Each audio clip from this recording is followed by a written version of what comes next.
Welcome to episode 9 of the Dawn of Rebellion podcast. In this episode we have a very special interview with Myles from Lil Legend Commissioning Studios. We'll also be talking about Blackstone Fortress, the Hobbit Armies book for Middle-earth strategy battle game, and we finally get our hands on a copy of Nemesis the board game. But before we do any of that, we have some corrections to make.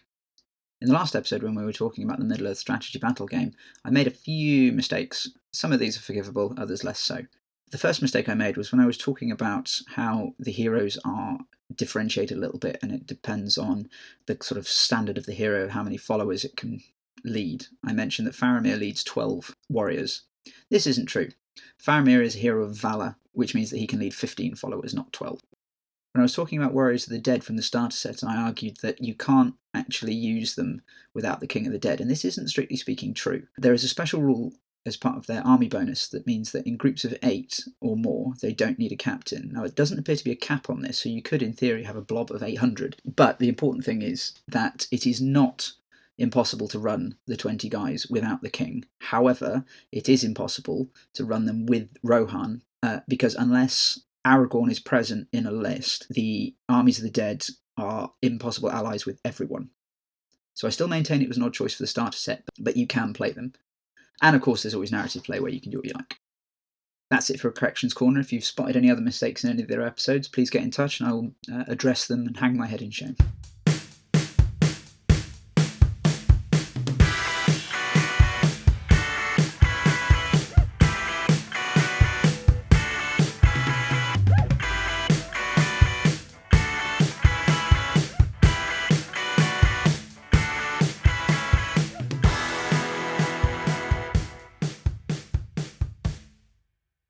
Welcome to this episode's Hobby on a Shoestring. Slightly redundant episode this week because there are some amazing Christmas bundles out which are bang on £100. If you're into getting a new 40k or Age of Sigmar army, just grab one of them, get it from a third-party retailer and save yourself 20 quid. You can then spend that on a special character to make it a little bit more interesting. If you are looking at getting into one of these systems, then I definitely recommend you picking one of those up. They are really, really good. I'm sorely tempted by the Imperial Fists Primaris, whatever special force it's called, but I have too much to do as it is. But if you were looking for something a little bit more focused, I have done some 30k lists for you. The first is an Imperial Fists list, which comes out at £149.77, and it includes 3 Mark III tactical squads, £69, a Cataphractii Terminator squad, £30.77, a Storm Shield upgrade kit, which gives you 5 of the Storm Shields and a different arm to attach them to, and then Captain Pollux, who is the character series model from Forge World, and he's £36. That will give you 3 squads, which you can either do as 2 big blobs of 15 and a really hard-hitting Cataphractii Terminator squad. With their Storm Shields, they don't have any ranged weaponry because you have to swap out the Combi Bolter, but they do then get a 3++, which is pretty insane. Pollux is a really cool model and a really cool character. He's got a Storm Shield as well, so he would blend right in, and I just think that would look really, really cool. And yeah, so that comes out at almost bang on 150 quid. Now, the second army I've got for you is a Space Wolves list, which comes in at £146. Now, Forge World have actually done most of the work for me on this one, because they have actually produced a list that saves you money. They call it the Space Wolf Legion Strike Force and includes a Praetor, 10 Mark III Space Marines, 2 Grey Slayer upgrade kits, and 5 Varagear Terminators. I think that's how it's pronounced. And they advertise that for 133 quid, which basically gives you the Praetor for free. And yeah, it's a really, really good deal, actually, as Forge World goes. So for £133, leaving me with just enough to buy another Mark III squad to give us 2 tactical squads or 2 Grey Slayer squads, these Terminators and the Praetor, which would be a really, really good start to a Space Wolf force. And we have a final army, which is Word Bearers. This comes out at 153 quid. This one people might find controversial, chiefly because it doesn't actually have a Desig leader model. You'll have to make one up out of the tactical squads. So I've gone for 3 Mark IV tactical squads, 2 Rhino transports, get the newer versions. Lots of people are perfectly happy to use them in Heresy. Word Bearers had some advanced kit, so I don't think it'd be unrealistic to think that they'd have access to the I think it's the Demios pattern Rhino, anyway. And then pick up the set of Galvor back from Forge World, which gives you 3 of these kind of monster possessed mutant demon Space Marines, which look really, really cool. So that all comes out at £153. If you're interested in getting into Lord of the Rings, a lot more of their infantry kits are now back in stock. A lot of the Hobbit stuff as well has been repackaged. So whereas before you could get 10 or 12 guys for 25 quid, you can now get 20 or 24 guys for 30 quid, which is a fantastic improvement, I think. So I've recently decided to get some dwarves to supplement my Mirkwood elves. I sent my Lothlorien elves off to the undying lands of eBay. Money raised from that is funding a Titanicus and an exploration into some dwarves. Essentially, Mirkwood elves and Lothlorien elves act in pretty much the same way. And it seemed a bit pointless having these two distinct armies that did pretty much exactly the same thing. So I binned off the Lothlorien elves because the Mirkwood elves they're better sculpts and they're just a bit more interesting. So I purchased a pack of Grimhammers, which are the metal-clad wielding these pickhammer things.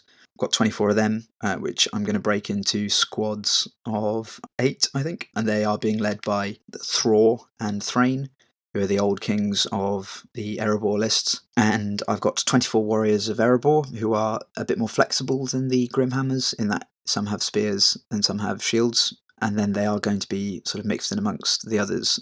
I've bought the Dwalin, Balin, and Oin kit, which is a fine cast kit and has been an absolute nightmare to put together, which technically is Erebor reclaimed, but since Balin and Dwalin both appear in the Armies of Thrall list as young versions of themselves, I've thought, oh, screw it, I'll just use them with the old version models as the newer selves, and then use Oin as a generic Captain of Erebor. Once they release young Thorin again, I'll have to pick him up, I think, because I can't have Grandad and Dad and not have Thorin. But I will do a bit more of a rundown on the Hobbit armies.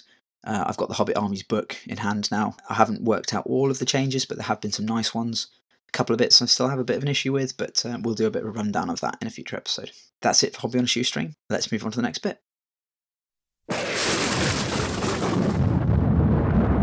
Latest work is almost complete.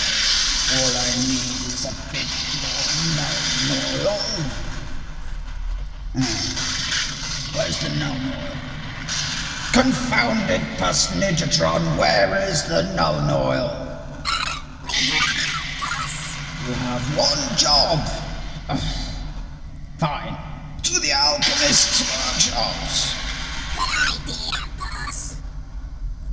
Do they have Nuln oil? Yes, here it is. Excellent. I might pick up some other things whilst I'm here.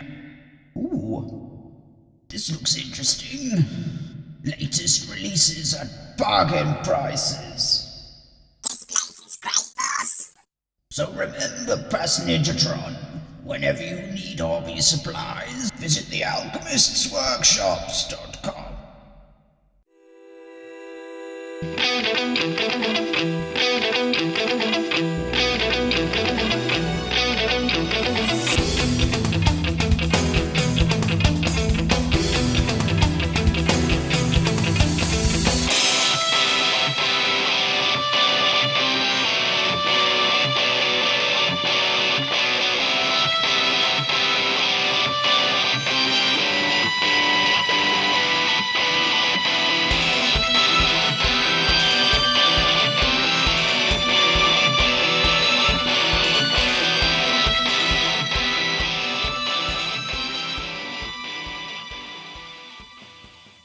Up next, we have an interview with Myles from Lil Legend Studios.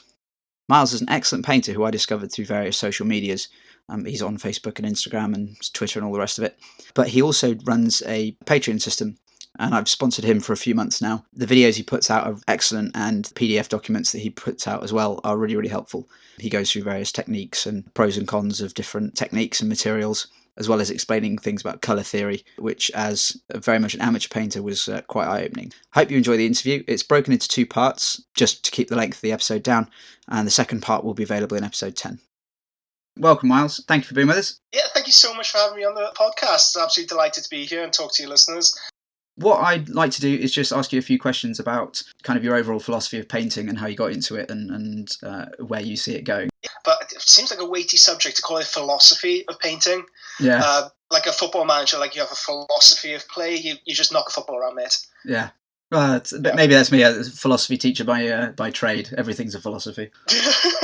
All right, so start with the basics then. How long have you been painting and how did you sort of get into the commission painting business? Yeah, so I always approach this as kind of a two-tier question. As far as painting goes, I've been painting for as long as I can remember. As long as I can hold a brush in my hand, I've been messing around with something. I got into the hobby very, very early on. I have a very distinct memory of looking on the side of the box. I remember the second edition box, the one with a blood angel on the front with a big fist like, smashing his way through a lot of orcs. From ages 12 and up, I remember thinking, yeah, I'm under that. I'm way too young to be enjoying this. So I can't really remember a time where I haven't been messing around with a paintbrush. But as far as professionally goes, as taking the concerted, conscious effort to improve my painting for around, I want to say around coming on a decade now, I think. And as far as being a professional painter, commission painter, I took that plunge around 7 years ago. I was a wine merchant before I did commission painting. I was just painting on the side, and Angron came out, the 4-draw miniature, and I was just blown away. But I didn't have enough disposable income to paint him. I thought, how do I get around this? Because I have to paint that miniature. So I painted up and I sold him on eBay. And that was my introduction into commission painting, purely based off I want to paint cool things, and perhaps other people will pay me to paint them for them. It all started from there. Oh, that's a pretty good place to start. And so with Blood Angels, you said that you saw the box. Were they your first army? My very, very first army was actually Ultramarines. I had every intention. Standard. That's good. Yeah. I had every intention to paint them as Blood Angels because all of the graphic artwork at the time. People say that Ultramarines are Games Workshop's forerunners, like they are the Golden Boys. But back in 2nd edition, everything was Blood Angels, everything was red. I really wanted to paint them in a Blood Angel scheme, but my friend, when looking at the front cover of the first box set my parents very indulgently bought me, it was an Ultramarine tactical squad, all metal. It had a metal flamer, and this is the time where you had squad leaders. So you had 2 banner poles, and the sergeant was this old grey grizzly dude, looked a bit like Clint Eastwood on Reflection, with his fist up in the air, and they were blue on the front cover. So my friend told me, you can't paint them red, they have to be blue like on the front cover. So that was my introduction into the 13th. That's a good shout. I had a sort of similar thing. My first memory was looking at my friend's older brother's Eldar and then thinking, what the hell are those? And then we were in town and he went into the shop and I just remember walking in and thinking, this is an Aladdin's cave of awesomeness. What is going on? I tried to convince my friend to collect Eldar purely based off the Phoenix Lord sculpts, Karandras especially. Oh my god, when you're that young as well, you see the segmented armor. Phenomenal. Yeah, it was very cool. But yeah, Ultramarines were my first and continued army, so I was very excited with this month's Patreon. Now you've done your Ultramarines blue. I've been sat on quite a big army waiting for that to turn up. Yeah, it's been a bit of an Ultramarine splurge. It was lucky that a commission came through at that time. The client was very specific in what he wanted, and he didn't really mind spending a bit of coin on the commission. So everything is deluxe. Everything was done to the maximum ability. It was just a dream commission to work on, and more's coming next year as well. Nice. So this is like the based infantry, just done and dusted. Got some videos out how to paint that Ultramarine blue, like a very deep cobalt blue, a full 4K video series on that, the workflow of how to produce a Ultramarine, and a PDF tutorial to go alongside it. Ultramarines is what got me back into the hobby. I read No Fear. I was like, I'm completely unaware of this whole Horus Heresy stuff, and then it's all been kind of neck deep in that since. And I had an Ultramarines thing, and then I painted them using the Games Workshop 40k scheme. And it just doesn't. It looks fine in the 40k setting. It just doesn't work for me in Heresy. I was like, okay, I need to try and figure something else out, and it just took me ages. And then eventually, I was like, I'm going to leave it until somebody shows me a really good way of doing it. And I've read your PDFs and watched your videos. I'm like, okay, right. Once I've done all the other stuff I've got to get through, then this is how I'm going to do them. So yeah, thanks. This is the way. Yeah. Oh, that's delightful. Thank you so much. It's always a bit weird that you create something, you paint something up, and then other people are inspired by it to go on and create their own thing. That's always really, I love seeing when students send me, or when patrons send me, images of what they've painted, and it's rather scary, the progression people make, just how quickly they are able to pick up the techniques. And Not only follow a recipe, there's one thing I'm keen to stress with the tutorials, with the videos and everything. I don't want you to produce an exact replica. I want you to take what you see as a jumping off point and make it your own. So even though you may not be using exactly the same color recipe, you can. So there are a million different shades of turquoise, right? Pick a turquoise that works for you and go on and develop it. And don't create my ultramarines, create your ultramarines. And I really, really love seeing how people develop so quickly off the bat of them. I used your Goliath tutorial because Necromunda is taking over my life somewhat, but I did them in blue instead of red. Nice. But I still did all the sort of skin shading and weathering styles, but with the blue. So they're my Ultrameans. That's my Goliath gang. Ultramarines gone wrong. Yeah, so they're blue and gold, and they look quite steely. One of the questions I put forward in our sort of pre-interview bit was your overall philosophy on painting. You said that was quite a sort of loaded term. So let's try and sort of go through it a little bit in sort of smaller chunks. How do you approach a commission? Do you have an inspiration and then you give it sort of suggestions to the client, or does the client say, I want it like this? How do you kind of go about that process? It really depends on a client-by-client basis. So with the Ultramarine Commission, for example, the client had a very, very specific idea of what he wanted. He had lots of reference images to send over to me. And ultimately, I've worked with him over the years. He trusts my final judgment, which is a really nice position to be in. Yeah. I think I've got enough history, enough backlog of stuff that you can look at and kind of point, yep, I like this in the work, I want that changed, etc. So it really does depend on the client. Overall, I do like as much reference images as I can possibly get from the client to bring his or her vision to light. If they don't have a particularly strong opinion either way, if it's just, okay, make it cool, I'll send a few pointers, a few suggestions over to them to let them know what I'd be interested in creating. And then we take it from there. If I was just sent an Ultramarine commission, what I typically do is listen to audiobooks associated with them. And I try and read around the subject. So we can very roughly extrapolate that the Ultramarines are very much cast in the classic Roman Legionnaire line. So their line of thinking, their austere equipment, the way they approach philosophy, life, etc. So I'll try and read... Lots of polish. Yes, exactly. I'm a bit obsessed with the time around Caesar. So when the empire, became an empire, when the Republic crumbled and Augustus took over, and you had a line of emperors and a line of Caesars afterwards.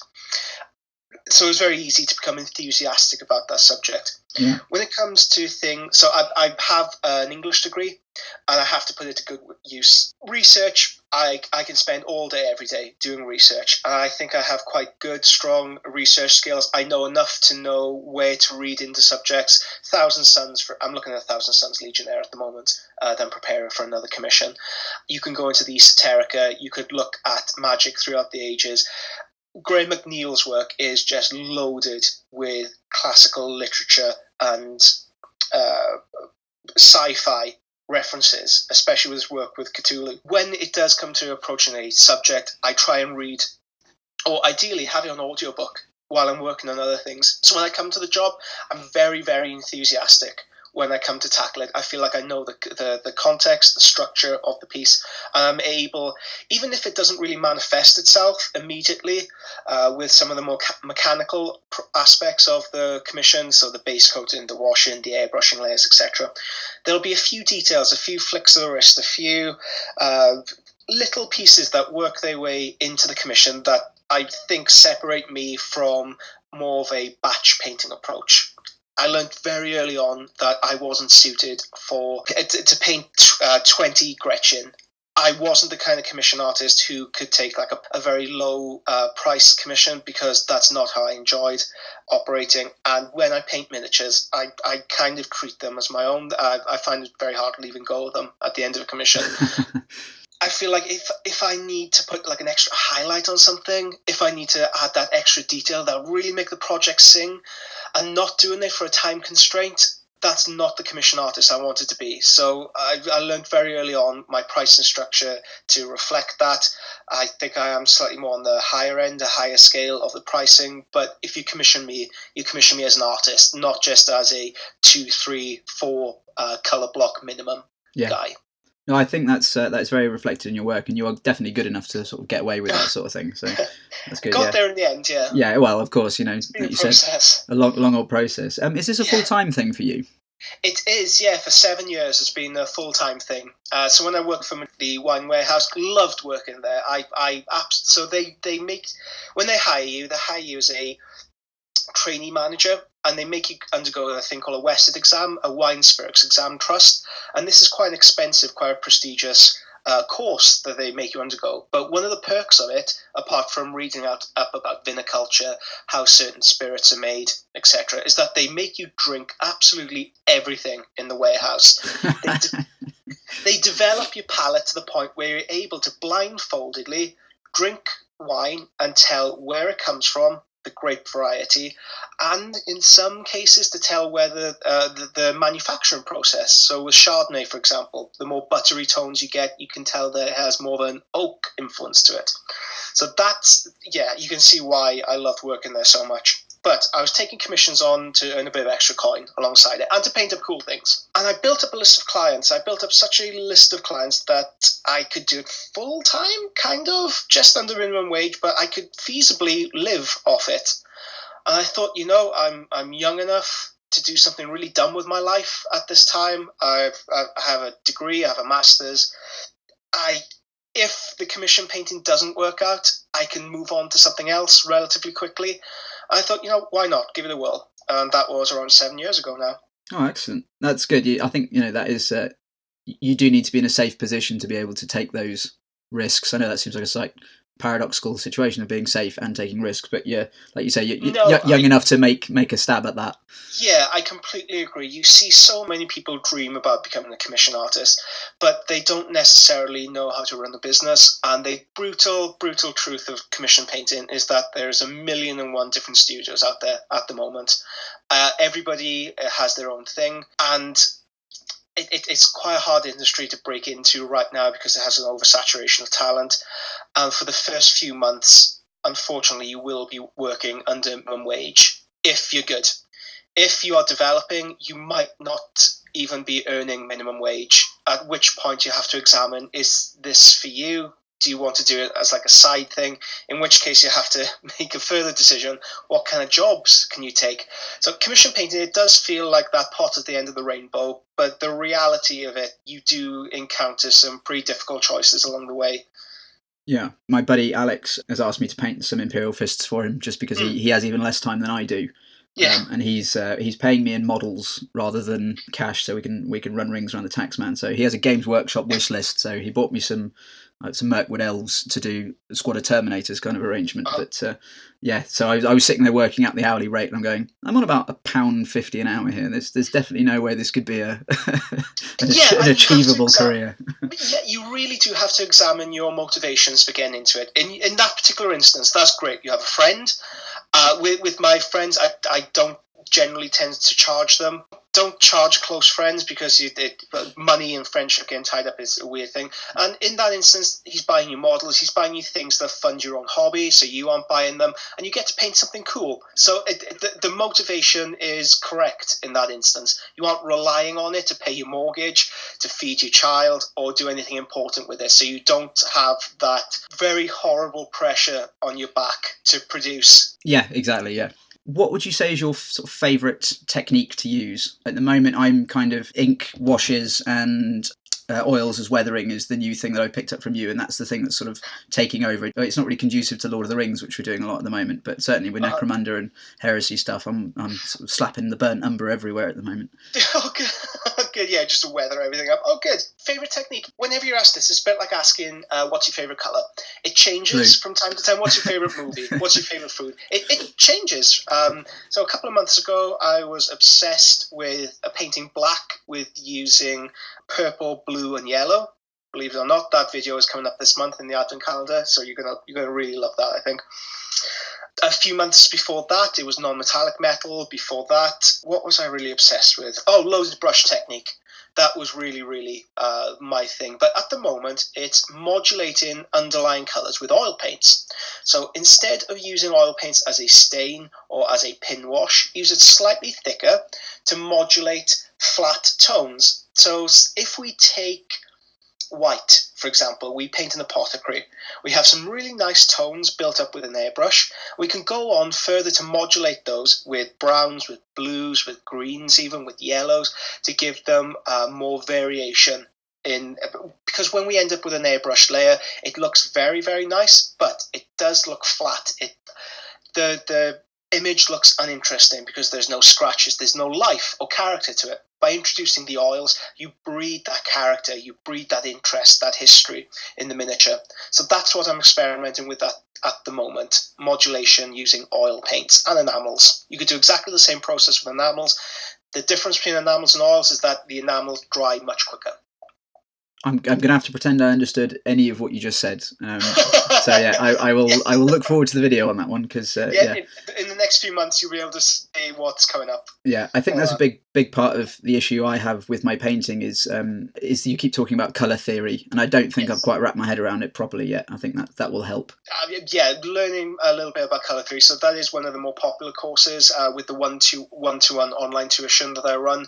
I have a dedicated hour on that subject, and it's one of the core bedrocks of the one-to-one online tuition series, alongside painting skin tones, non-metallic, real metallic, how to airbrush and paint infantry and tanks, as well as realistic shipping techniques. Those tend to be the core subjects that we go on to develop with especially new students. As you progress through those, we start actively applying them to a range of miniatures. You'll tend to find that we'll start with Games Workshop miniatures and maybe progress onto larger pieces, something that requires more an emphasis on character. But if you wanted to stick with Games Workshop, that's absolutely great as well, because we can develop character and conversions and do all the nice, complicated, advanced techniques, the things we've learned in the early lessons, and apply them to more complex projects, like Primarchs, for example, like Guilliman. Nice. Yeah, I did have a Guilliman, which I actually sold him and made a profit. I was quite pleased with myself on that one. And then I bought another one to paint better with the new blue system that you've put out. So he's currently boxed up. But yeah, I thought, no, I did him, made like 25 quid. I thought, that's good. I'll buy another one and have 25 quid. But yeah, working out the hourly rate, I went back through my log and I said, I spent about 18 hours on that model. So yeah, that's very much not minimum wage. Okay, cool. So would you consider yourself, going off track a little bit, would you consider yourself presumably a painter who games rather than a gamer who paints? Yeah, very much the former. Purely because I don't get.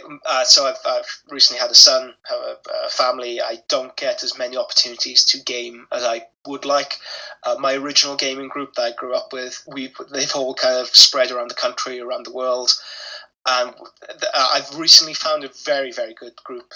Finding that right balance between guys who want to throw down some dice and just beat face and more of a narrative-driven thing, it's very important. I feel like I'm able to communicate with them very clearly about the intentions of the games, and they're a very, very good group to be with. So I'm actually playing a Necromunda campaign with them at the moment, nice. Taking my Goliaths, fighting over the Taff Sump hole. And it's not going well for the Goliaths. I've had to miss a couple of weeks, unfortunately. Yeah. No, are they getting hosed by Van Saar?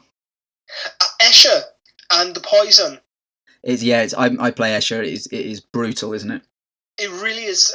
I've had one game against the Van Saar. I didn't do a damn thing, and he aimed his plasma cannon at me, overloaded, blew up his own member, and the gang ran off the board. So without a shot being fired, in anger, I won the game. Nice. That's good skills. That is excellent. Yeah. As I was looking back through my sort of White Dwarf catalogue and sort of staring at. Have you made stuff into White Dwarf? Yes, in the readers' models. Guilliman was actually in there. I haven't bought White Dwarf in around 2 years now, so I'm not sure if any of my other stuff has popped up in the meantime. Yeah. But yeah, only in the readers' model section. I haven't had any features. Okay. You should definitely send some stuff in, because your stuff is definitely above and beyond some of the other sort of readers' models, and they only put in really good readers' models as well. So I'm sure you'd be. From what I've seen, it's an excellent quality. Get in there. I only tend to see them when they pop up online, like, oh wow, I made it into White Dwarf, and I kind of salivate over what's in there. I go, wow, that's a really good piece. I need to follow this artist. Instagram again. Instagram is just my go-to hobby feed at the moment. Anyway, yeah. So it seems to me that there is definite sort of phases of techniques that kind of rise to the fore every, I don't know, 18 months to sort of 3 years. And there was a kind of, like, you've got the classic where it's very sort of crisp and sort of sharp edges that you see in the sort of the 90s and early 2000 codexes, and then it sort of seemed to progress into sort of wet blended power swords were everywhere, and then there was a sort of OSL phase, and now it seems to be non-metallic metal is a kind of prime thing, and I think it's starting to go into kind of dirtier weathering, grimy stuff. What do you see as the next big thing that everyone's going to be doing? You tend to find that trends devolve from very top tier painters, guys who are out there winning Monte Savino, out there winning just very high level quality competitions. One thing you tend to see now is that there isn't a single homogenized technique that tends to be winning anything anymore. There's a wide array, a panoply. There's more of an acceptance of different techniques starting to emerge, which is a really, really interesting style. One thing that I think, if I can just put my finger on the pulse, if I can point towards one thing in particular, is that textures are really starting to see come into people's work, and brushstrokes. Before, brushstroke tended to be something that you shied away from, that when you looked at a miniature, you'd identify, oh, that's not quite well blended enough. Now, enjoying those brushstrokes, enjoying seeing that texture, that technique from the artist, I think we'll start to see that emerge over the next 5 or so years. It's very much in its infancy right now. If you want to go on Instagram, again, look up the hashtag #FuckSmoothness. This was developed by a gentleman called Banshee, a Spanish artist, very, very good artist, but he is emphasizing, or he's trying to push the different styles that are starting to emerge. Don't try and just be pigeonholed by one technique. Enjoy experiencing many different techniques. Try and paint a miniature in an heavy metal style, very neat, crisp lines blended immaculately. Try a dirty technique where you're just slobbering paint onto the surface. I don't mean for that to sound elitist, or that it doesn't bring as much artistry into that. So when you it takes a lot of skill to make that look good, doesn't it? When you look at Blanchitsu work, you wouldn't look at that and say that looks like crap. Absolutely not. You can tell that the artist has taken very conscious decisions to in most cases, wet blend a lot of inks and techniques to give a muddy, more realistic dystopian appearance. Yeah. You can't look at a piece of Blanchitsu work and compare it to an heavy metal style. You can't say that one is better than the other. There might be indicators of a confidence in the technique and experience with it, but they're two very different art styles. Those kind of cross comparisons don't naturally. It's a bit like comparing apples and oranges.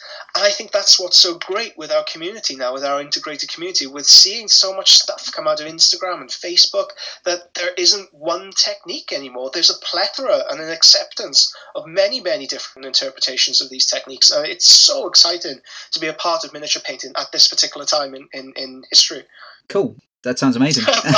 And I look forward to well, you know, I'm still, because I don't have a huge amount of time, things like non-metallic metals don't appeal to me, because I just don't have the time to put out, you know, an army's worth doing that.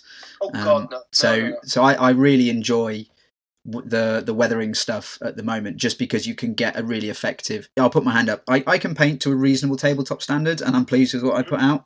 But for me, nobody's going to be inspecting it from 4 inches from their nose, so it doesn't need to be absolutely perfect. And I'm happy to just, like, from 3 feet away, looking at the table, it to look really nice. Primarchs I will make more of an effort on, obviously, because you're spending 80 quid on a model, you're going to take time on it. But yeah, it's weathering and oils and that kind of stuff has sort of re-enthused me a little bit. I had a bit of a kind of rut going, I'm just painting the same way over and over again, and it's not really jazzing me up anymore. Yeah. Gaining that enthusiasm for your work again, like you say, phases. I think you can attribute those phases to your own work in life, where we start, in my example, start with an heavy metal technique. Then you look at other people's stuff online, slightly dirtier work, slightly cleaner work, imitating that style to gain a feeling of what kind of artist you are, what kind of painting that you enjoy. We have very limited time. So we want to have very strong, effective techniques to get the most out of our time. Oil paints, pin washing, staining, weathering. They are very immediate techniques. You can see them. You can see the finished product. You can tell a story very immediately with them. I think in your case, after the oils, you'll start to enjoy more brushwork, creating custom blends and history and story on your miniatures with your brush.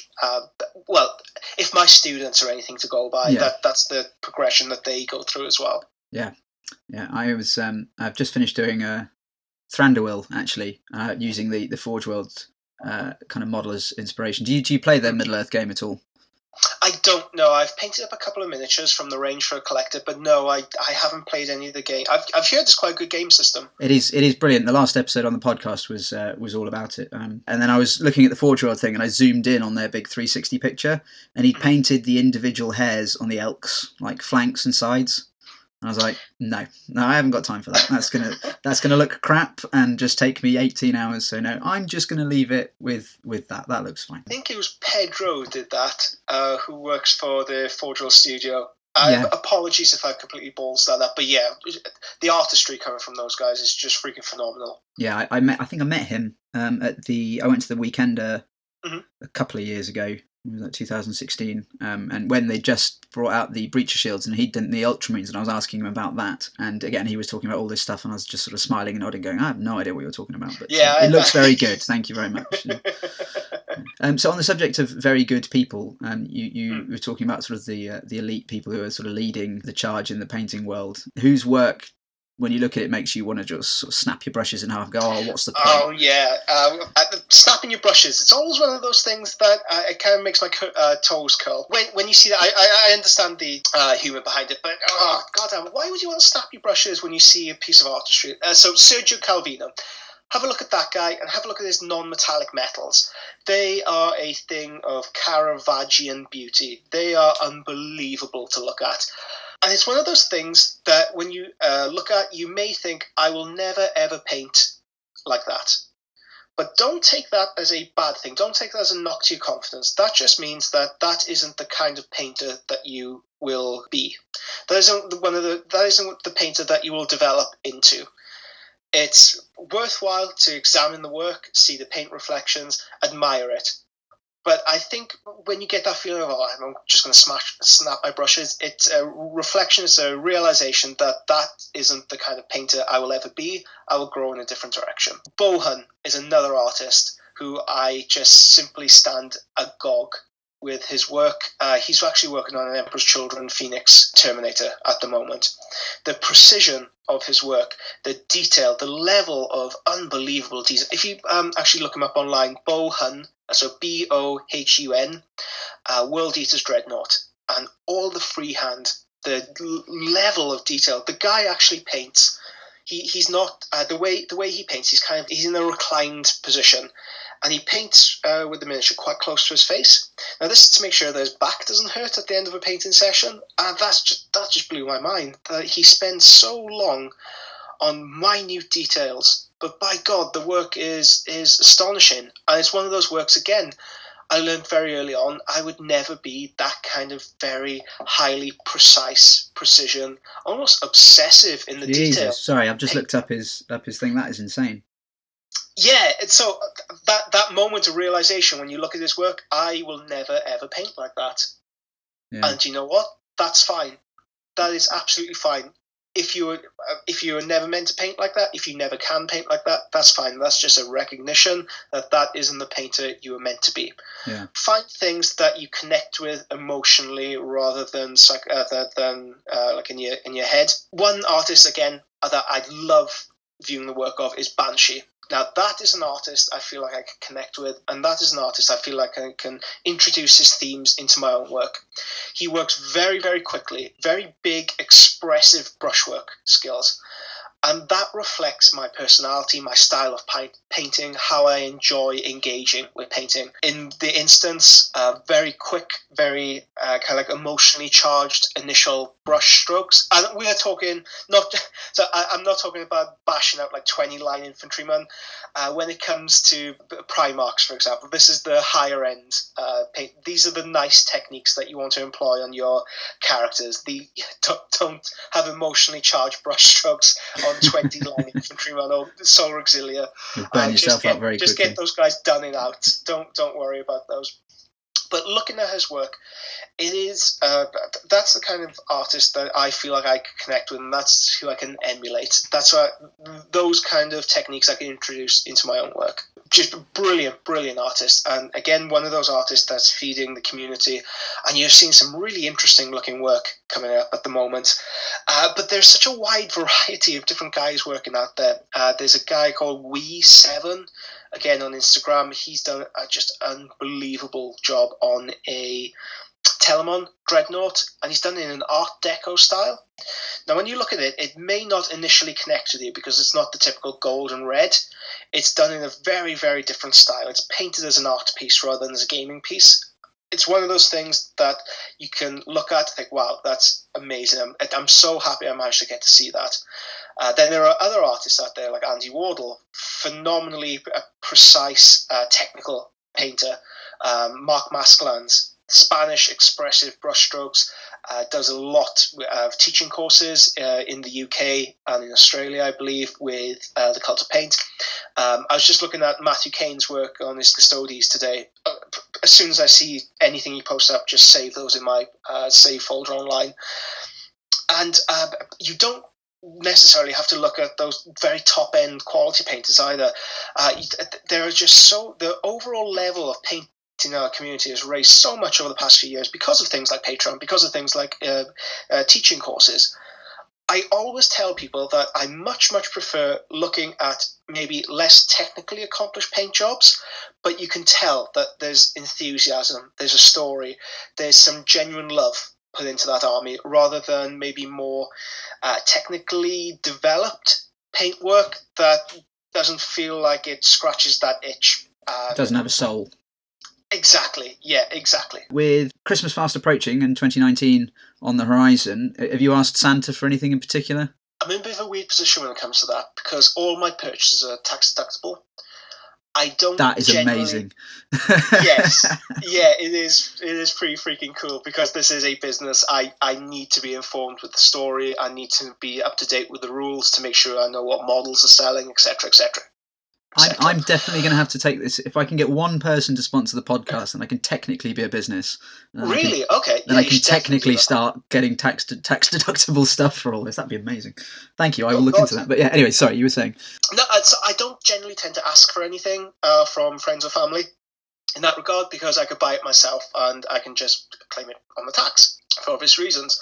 But as far as buy the things I look forward to painting, I think that would be more of like a fitting answer to that question. I have a little list in front of me. I'm a bit of a list junkie. During my day-to-day life, I tend to make a list every day of what I need to accomplish in the day. Yeah. So can I speculate as to a couple of things on that list? Oh, yeah, go ahead. Go. So I reckon the Blood Angels Leviathan is going to be on that list. Yeah, am I that transparent? Yeah, you've bang on. Yeah, and then I reckon the new Blood Angels Praetors are probably on that list. Go on. And I reckon, was there another Blood Angels thing out? Contemptor, yeah. That was it, yeah, Contemptor. I reckon those four things are probably on the list. And then I reckon as soon as Sanguinius turns up, how many Alfariuses did you pick up when you went to the open day? I was trying to count them. This was like 8 of them or something like that? Yeah, I was very lucky that there wasn't a limited supply there. So I always make sure that I buy at least. I typically go with me and a friend to those events. So he picked up one, I picked up one. Then I circle back to make sure that everybody who is at the event manages to pick one up. And thankfully, they just had hundreds of Alfarius there. I think they've learned lessons from Weekenders, where I went to the Inferno one, and they started selling them on the Friday night. And by Saturday morning, they only had like 50 copies left when everybody else turned up because people were buying 3 or 4. And I think they've now gone, right, well, it's 1 per ticket now. And then at the end of Sunday, you can have sort of free reign. Yeah, that's typically been the criteria for the past few years. Since Inferno, like you said, when people are buying like 3 or 4 copies for themselves and instantly gone on eBay. Yeah. How many did I buy? I think 4 I ended up with in the end. Yeah. So typically when a Primarch comes out, I'll have a few commissions roll in. With Alfarius, I think I've painted 6 of him, but my overall record was Guilliman. On release, I managed to paint 13 of him. Bloody hell. And I remember thinking, Wow, I hope I don't get another commission to spoil this, because 13 being the number of the Legion. Oh yeah, that's good. That's good. It's a nice little synergy there. Yeah. But that's my record by far, painting up that many. I hope that I'll be able to match that, perhaps not initially with Sanguinius, but over the course of the year. My business has changed ever so slightly since the Patreon kicked off. Yeah. I don't feel so beholden to paint en masse, rather than paint. I could take a bit more time. I could take a bit more. I could luxuriate on the details a little bit more. And when it comes to a Primarch like Sanguinius, I think he'll give you the scope to really test out those finer art techniques that you just developed. You're talking about like texture and stuff. How many feathers is that going to have? Texture, freehand. So I have an idea. I think I've ended up with 4 versions of Sanguinius I want to paint in total. One in non-metallic, one in real metallic, one conversion piece for play, and there's one other one as well. I can't remember what. What pose do you reckon he's going to be in? Talking with Sam, he is very heavily inspired by I think it's Raphael who painted him, the Archangel Gabriel striking down Satan. Yeah. Where he is kind of like above him, descending with his wings either side of him, swept back beyond his back, driving down at this demon with a spear. Apparently there'll be a spear and sword option, which will be freaking incredible. Yeah. So I'm very happy that this is a hand-sculpted miniature rather than a CAD design miniature. I feel like even though I love all of the Primarch series, I don't think there's a dud in the entire series. You can argue over some sculpts being stronger than others. Typically what I tend to find is that the strongest sculpts are made by hand rather than CAD designed. Yeah. I think with Sanguinius, going forward into the future, it's going to be a rare treat to see hand-sculpted miniatures, especially through Forge World and Games Workshop. Yeah. CAD design is just so much quicker, so much more economical to achieve. When you look at this, I know Janisha Kroll isn't everybody's cup of tea, but if you are looking to develop your brushwork skills, I cannot recommend more Janisha Kroll as a miniature from any manufacturer. The segmented armor, the tiny, tiny details on her, the sculpt is exquisite to work. I'm on my 3rd that I'm painting at the moment, 2 commissioned pieces. I'm painting her for myself because I've enjoyed painting her so much. Yeah, I actually picked up a copy of her after reading your videos, because I had looked at it for a long time, because I do have a very small custodes force, and I was like, yes, I don't know how to do that, and I don't want to just slap it on in gunmetal and go, oh, look, it's finished. When I saw the tutorials, I was like, oh, excellent, right, I can go and buy one now. Yeah, that video series was really nice to film. I started filming it without really a clear intention of whether I wanted to release it or not. Some miniatures lend themselves very easily to a big splash release, a monthly release, say a Primarch, a multi-series video tutorial breaking it down. I'm very keen to get the videos at a watchable length, because who has a couple of hours per day to look at videos? Yeah, so I try and break them up into very definitive segments. And with Janisha Kroll, she was one of those that kind of like sat on the fence. I knew I'd end up filming the entirety of it, but I was thinking of bundling her up with something else, which I ended up doing in the end. So that month saw Janisha Kroll and Anacra Scoria being released for that particular release. But there was always that feeling she might end up on the cutting board, but just as soon as the brush hit the miniature, I knew this would be a very, very good video. It concentrated on wet blending metallics, 2 techniques that I feel people might have a bit of difficulty with, getting very, very good metallic techniques and wet blending. So combining the both in that video was very edifying. Yeah, I'm going to try a new thing with her and see how it goes. Although what I think I might do is try it on some Grey Knights first. I've got some old metal Grey Knights kicking about. Try it on your cheaper miniatures. And then have a go on my £35 character piece first, yeah. Cool. Very quickly come back to Sanguinius. How you just described him, to me, is exactly what Korax already is. And I wonder if they're going to do something totally different. Like, I can kind of see him, like, sort of almost like perched on something with kind of the wings, rather than sort of being spread out, almost being more sort of curled round. and then kind of Oh, okay, glaring, more of a almost like a static. gargoyle, kind of glaring down at something as if ready to like throw the spear or throw the sword, Okay. or like the Sanguinor, sort of Mhm. raised up arms, kind of cruciform, doing with that. But whatever it is, you're right. It's going to be amazing. The hand sculpt stuff is always amazing. Yeah. Quick So question: very early on. Do you think Oh, the sorry. Primarchs are getting a little bit bigger? Because I was looking at my Angron model, and he Yeah. does look a little bit on the dainty side compared to Korax. I mean, I know Vulcan's supposed to be massive, but I don't know. He just seems a bit smaller than the If you others. compare him to Alfarius, the last release in the Primarch series, a miniature that is more in line with the Space Marines themselves. Alfarius is actually, I think, a touch bigger, or at least thicker. The sculpt is slightly more substantial in nature rather than Angron. Yeah. Cool. Well, Angron was Genesis, wasn't he, for these things? So they're only God, yeah. So the original sculpt, all the sculpts, in fact, there isn't a dud in the series. They've all been such a pleasure to paint. A couple of standouts. Vulcan, I think that's a very underrated sculpt, and it's one of those Primarchs that doesn't really get mentioned that often, because him and his Legion played such a small role in the heresy. That's why I hope going forward there'll be a scouring series to include him and the Salamanders in a bit more of a scouring action. Yeah. Fulgrim. Now, there's a lot of complaints over the Fulgrim miniature, especially the face. I feel like I'm in the minority saying this, but that Fulgrim sculpt is just a work of art. I think you need to develop your skills when it comes to painting skin tones to tackle that model, because I wouldn't categorize that as a beginner model. You can't apply maybe the typical, I don't mean to sound elitist whatsoever, I don't mean to sound snobbish about heavy metal, because I love the heavy metal style. It's a style in and of itself, but if you try to apply that same style to maybe a Fulgrim, I can see where it will fall down. Yeah, this was my coming back to what I said about my Ultramarines earlier. It just doesn't look right in 30k for me. Yes, you need to have something that is different.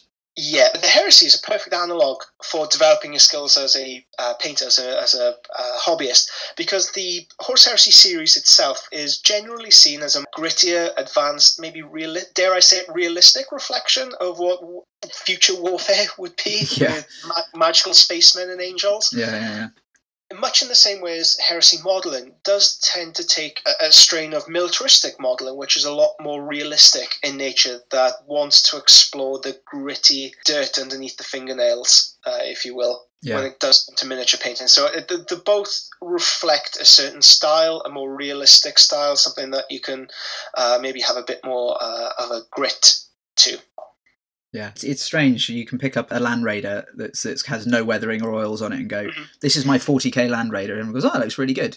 But you put it on and say, this is my 30k Land Raider, and everyone, it's just sort of, it's strange. Yeah, it is strange. Yeah, I am a painter who occasionally games, but I do have an excessive collection of crap. But I have the Primaris hovering tank thing. And the repulsor. Yeah, and I've done it as like it's kind of Blood Angels red, and I started putting oils and weathering on it, and I had to stop because it just didn't look right, and it wasn't because I wasn't doing it properly. I just in my gut I was like, no, I don't think Primaris haven't been around long enough to get dirty. Do you know what I mean? Yeah, it's nonsense. And I think the Primaris stuff does lend the style seems to be a bit more of a traditional sci-fi appearance, a bit more of a futuristic style rather than the Space Marines. When you look at Mark III armor, for example, it just looks like a guy in an iron suit. It doesn't look practical whatsoever, because in a large degree it isn't. Yeah, look at all those cables. I'm just going to snip that cable and you're not going to be able to move. So. Exactly.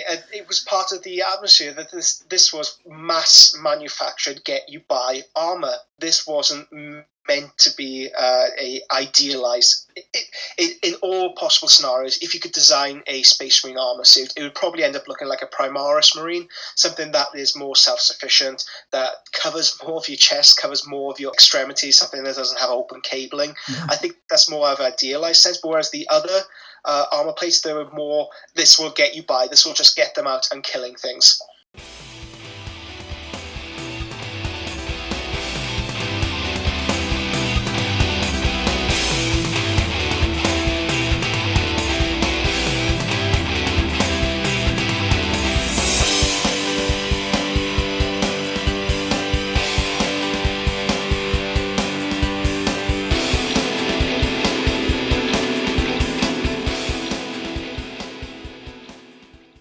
For the last part of the show, we're going to talk about one of Games Workshop's latest box sets, Warhammer Quest Blackstone Fortress.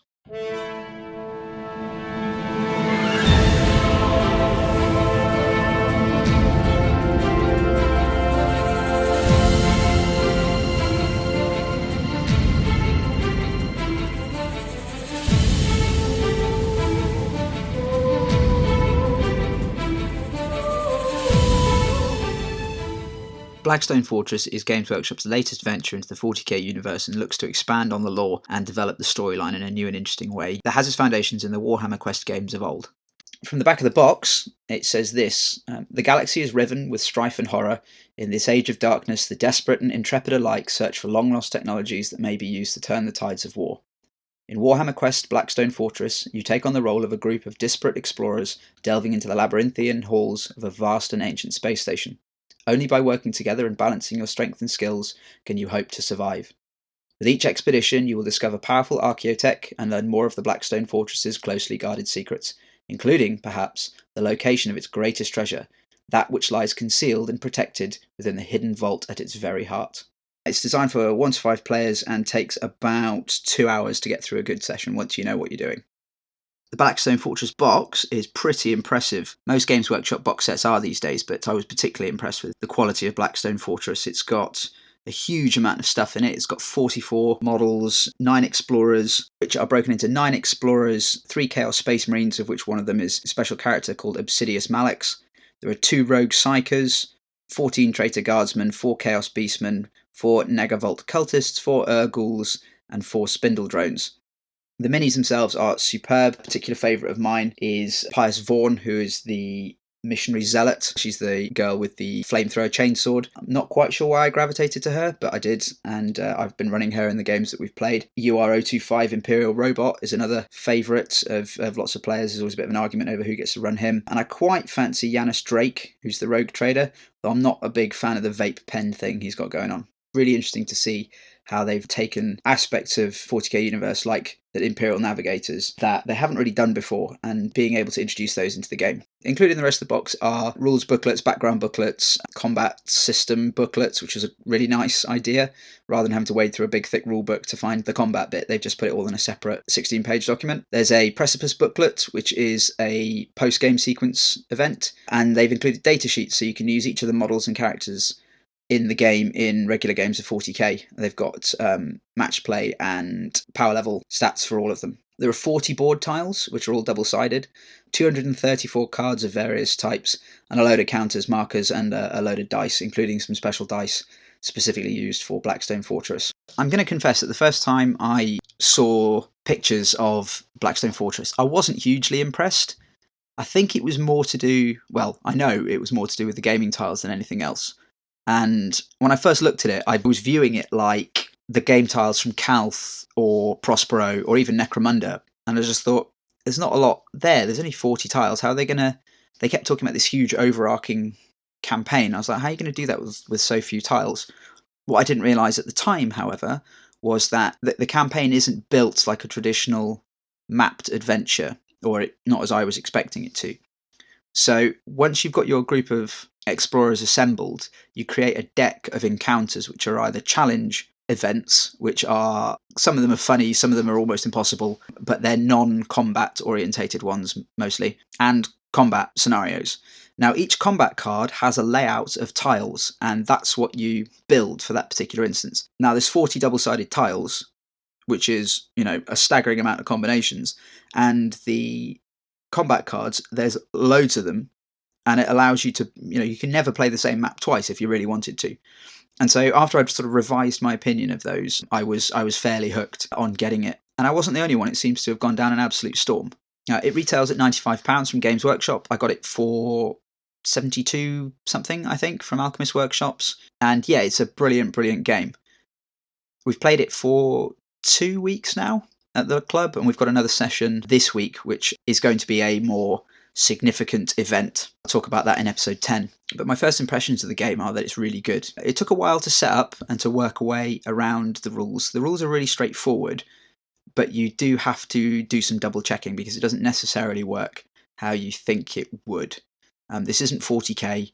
This isn't, like the way Kill Team is just a slightly sort of stripped down, pared down version, or the way that Necromunda is a stripped down, pared down version of 40k. This is very much its own thing. I'm not going to sort of talk to you too much about the mechanics of the game. Games Workshop have put out a really good video that's an entire playthrough with Peachy and Duncan and the two ladies whose names escape me, talking about how the actual mechanics work. But it's done off spending dice that you roll up at the start of each turn, and then each skill requires a certain dice roll in order to activate it. So you don't go, I'm going to try and do this and roll a dice. Most characters have either 3 or 4 d6 dice, and you roll all of them at the start of the turn, and then you go, well, a move is a 1+ action, so this dice is a 2, so I'm going to discard that. But this action is the character I play, Pius Vaughn, has a crazy flamethrower dice that just cooks everything to a crisp, but that's a 6+ to roll. So I can't use it unless I've got a 6. And you can do as much or as little as you like with your dice, but every time you take a wound, you lose a dice slot. And if you lose all your dice slots, then you have to start relying on the emergency pool of dice, which are called the Destiny dice. Anyway, yeah, I'm not going to talk about the mechanics because they've done a great video of it, and I'm sure other podcasts have covered it. But what I will say is that I've really enjoyed the games that we've played. The first session we had, there were 6 of us, so I know it's only designed for 5, but we sort of shoehorned us all in just to get a sense of what was going on. We each had a different explorer, and we did combat arrangement. It's quite a big map. There were lots of groups of enemies, and we just sort of spent the evening getting a feel for the game and going around and killing lots of stuff. We got some of the reinforcement rules wrong, but once we clarified them and after a few turns we got the hang of it. The enemies at first can seem overwhelming if you're drawing 7 traitor guardsmen at once, and there's you and them in a room, and you think, how am I going to deal with this? But actually, they do die quite quickly. They can hit hard, however, so you do need to be savvy with how you place yourself behind cover and how you place yourself in ranges and in relation to others. We committed the cardinal sin of all RPGs in that first game, where we split the party, and some players struggled to deal with mobs, especially when you'd clear out 4 or 5 of them and then 6 more would turn up in the reinforcement role, and you'd just be banging your head against this sort of endless stream of traitor guardsmen or ghouls or spindle drones or whatever it was.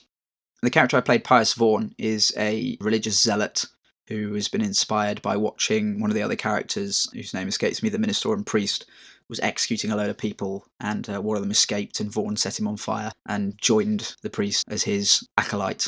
And she's got this heavy flamer chainsword combo weapon thing, and she is absolutely brutal. I think in one round in that first game I did 15 wounds, killing 5 guys, I think, and it was horrific to watch as she just hosed tile after tile of these guys. You go through sort of a few emotions as you play through the game, or I do certainly. There's the inquisitiveness of exploration, working out, what group is this, what group is that, how are they going to operate, because the enemies function on a randomly sort of generated roll. So on the back of each enemy character card is a table, and depending on where they are in relation to you or in cover or whatever, you roll a d20 and then that dictates what they do. And the guardsmen like to either kind of rush at you or aim and snipe you. So it's always interesting to see how they're going to react, because there's nothing you can do about that, and you just have to hope you can sponge it as much as you can. Pius Vaughn is not a very good sponge. Her defense dice is pretty weak, but she does hit very, very hard, so keeping her alive was quite important so that she could deal with a lot of the bad stuff that was running around the table. I have to channel my inner Khan the Betrayer, kill, maim, burn mantra as I'm chucking all these blue dice at enemies, trying to crit them and wiping them out one at a time. So you have that inquisitive aspect of it. Then there is a bit of sort of weather the storm as you endure 7, 5, 3, whatever it is, guys shooting back at you and hoping you're going to last to the next turn without taking too many wounds. And then there is a kind of curiosity aspect of it when you get to these loot crates, for want of a better word, and draw random cards to see whether you've got Archaeotech or clues to the strongholds, which is the ultimate objective. You send your team out on explorations, and you can kind of do as many missions as you feel your party can cope with in a session before returning. That counts as one of your 12 exploratory steps. After the 12th, the Blackstone Fortress kind of resets itself, and you run out of options to clues you've gathered, and all the kit you've gathered become redundant. And so in your 12 sessions, you have to get enough clues, and you need 4 between your party to discover the location of a stronghold, attack that stronghold, which is no small endeavour. These are really, really nasty places to go. And if you can conquer all 4 strongholds, then you can try and get into the hidden vault, which is a pretty brutal looking thing. You can actually see the setup of the enemies and maps and environmental hazards. There's like turret lasers and all sorts, just making life very, very difficult for you. And you have to grind it out to get to the vault in the first instance. So it's not just surviving the vault, it's surviving the journey to the vault and to the strongholds. And it looks mathematically very difficult to actually get into the hidden vault, let alone conquering it. And they actually include a little envelope that says do not open until you have conquered the vault. Now, some bastards on Twitter have put pictures of what's in the envelope. I've managed to avoid seeing them thus far, and I have not opened mine yet. I have obeyed the piece of paper that says do not open. But yeah, first impressions of Blackstone Fortress is it's very, very good. We've had a mix of sort of old hands at board games turn up and new players, and they've all enjoyed it. If I have a criticism, I would say that the dice don't have a kind of weight to them, which is kind of hard to say. They're a bit small and they're a bit light, and you roll them and they just scatter across the table, and it can, especially with the blue dice, which I think is a D20, it cocks quite a lot, and because it's quite small, it's hard to tell sometimes. I think they could have made them a bit bigger and a bit more weighty, but that's it. That's really my only criticism of the game. Well, that and that the cards are not standard sides, so only about... There are loads of different cards. A lot of them are different. The groups are different sizes, and they're not standard card sizes. So I found sleeves to fit some of the cards, but not the ones that you actually use a lot, which are the little initiative cards and the resource cards. I'm sure they're out there. I just haven't been able to find some. And it seems to be something that Games Workshop do, is we're going to invent cards that only fit our card sleeves. And it's just a bit like, oh, really? Come on. But yeah, the models are great. The boards are great. The little booklets are full of information and detail and lore. And it just looks like it's going to be a great game. And one of those ones that you can keep coming back to. You know, it's self-contained in the box. You pick it up, put it away, and get out and take it up from where you left off. It comes with little, they're called stasis vaults. They're just sort of Ziploc bags that you put your character and all their gear in as like a save point between sessions, which is nice. So you can just stick them in the bag, put it away, and come back to it in a week, 6 months, a year, whatever, and it'll still be there. And the missions we've done thus far have not been hugely challenging. A few people have taken some pretty messy wounds, but we've all managed to survive. I don't think we've had any players die yet, but that will probably change this week because we're attacking a stronghold. We haven't decided which one we're going to do yet. Can't remember quite how that's worked out. I think it's randomly generated, but yeah, they all look pretty horrific, so it will be interesting to see how many of us survive. But as I say, we will have a recap of that in episode 10. Games Workshop have assured us that they're going to support this for a long time to come, and there's loads of scope for expansions in terms of new explorers, new tiles, new enemies, new events, new gear. This month's White Dwarf December edition was a Munitorum relic or something like that. That was quite nice, and that's little things that they can chuck out to just kind of keep stringing us along. So yeah, if you haven't asked Santa for a copy, get involved. It's a great game, and you'll have a lot of fun playing it. But yeah, first impressions of Blackstone Fortress. Very good, 8.5 out of 10.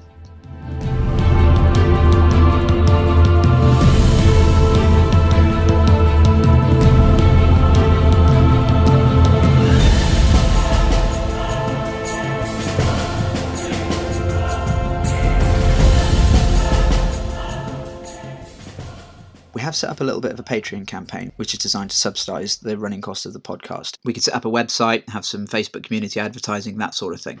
Each of these things, it's a $5 here, a $5 there, it all does add up. Running this podcast is going to be inexpensive, but not free. What we would like to do is, if we do get enough support for this, we will divide up the funds we raise once we've covered the operating costs between giveaways for you guys, donations for a local charity, which is called Children's Hospice Southwest, and we'll be giving it to Little Harbour, which is the one local to us. We've raised money for them in the past. We mentioned them in one of the first episodes, and yeah, it's an amazing charity that do some amazing work. So we'd like to give some money or some stuff for them. And then anything left over that, we will buy upgrading kits for the podcast, so some better microphones, that kind of thing. We set the Patreon limits very low. This isn't designed to rinse people of their money. I think there's a $2 option and a $5 option, but if you do want to chip in with a little bit, it would be much appreciated. Thank you very much for listening to episode 9 of the Dawn of Rebellion podcast. We hope you've enjoyed it. Christmas is coming. We're hoping to get episode 10 out in time for the new year, though we can't make any promises. It's always a busy time. Hopefully you'll have a lot of festive cheer, a lot of gaming, a lot of hobbying, and hopefully Santa Orc brings you something nice, plasticky, resiny hobby goodness. Thank you for joining us, and we'll speak to you again in 2019. If you want to be part of the Dawn of Rebellion podcast community, you can find us on Facebook and on Twitter. Just search for @Dawn of Rebellion. We also have a Patreon campaign if you want to help subsidise the running of the podcast, and if you really want to get us some stash for that special person in your life, we have some cool things available for sale via Redbubble.